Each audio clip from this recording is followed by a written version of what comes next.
राहुल ने एक 11 महीने का leave and licence agreement sign किया था, लेकिन 3 महीने बाद मकान मालिक की मौत हो गई। अब क्या मालिक का बेटा आता है और कहता है घर खाली करो। मकान मालिक का बेटा कहता है अब अग्रीमेंट खत्म, लेकिन राहुल के पास है रजिस्टर्ड एग्रीमेंट। तो अब कानून क्या कहता है? लॉयर एक्सप्लेन करता है, अगर leave and licence agreement registered है तो वो लाइसेंसर की मौत के बाद भी लीगल एयर पर बाइंडिंग होता है। राहुल को जबरदस्ती निकाला नहीं जा सकता। राहुल घर में आराम से बैठा है, एग्रीमेंट हमेशा रजिस्टर कराओ ताकि कानून आपके साथ हो, चाहे जो भी हो। राहुल ने समझा कि उसके पास एक मजबूत कानूनी स्थिति है।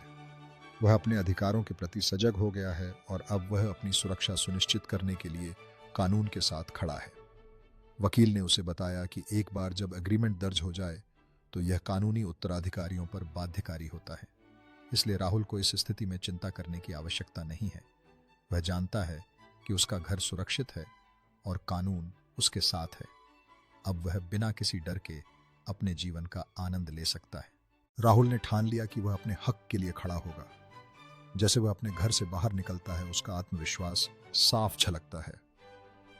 मकान मालिक का बेटा बाहर खड़ा है और उसे परेशानी होती है जब राहुल उसे समझाता है कि उसके पास एक वैध और पंजीकृत एग्रीमेंट है। यह स्थिति केवल एक कानूनी लड़ाई नहीं है, बल्कि यह राहुल की दृढ़ता और साहस की कहानी है। वह जानता है कि आज के फैसले उसके भविष्य को प्रभावित कर सकते हैं।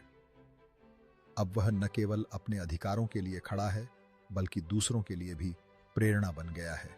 राहुल ने अपने पड़ोसियों के सामने अपनी कहानी साझा करने का निर्णय लिया। वह उन्हें बताता है कि कैसे एक पंजीकृत एग्रीमेंट ने उसे सुरक्षा और आत्मविश्वास दिया है। उसके शब्दों में उत्साह और प्रेरणा है और पड़ोसी उसके साहस को सराहते हैं। वे समझते हैं कि यह केवल राहुल का संघर्ष नहीं है, बल्कि यह उनके लिए भी एक चेतना का संदेश है कि वे भी अपने अधिकारों के प्रति सजग रहें। यह एक नया अध्याय है जहां समुदाय एकजुट होकर अपने हक की रक्षा करने के लिए खड़ा होता है।